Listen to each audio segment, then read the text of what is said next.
ওই ওই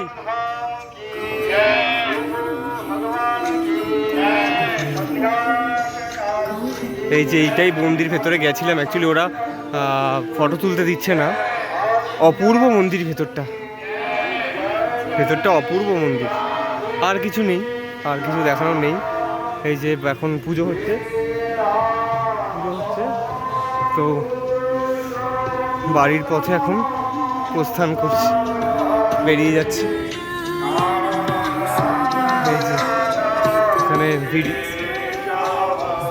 ভিডিও তুলে রেখেছে ওরা, অপূর্ব জায়গা রেখেছে ওরা। প্রস্থান করছি, অপূর্ব অপূর্ব অপূর্ব পুরো জায়গাটা জুড়ে।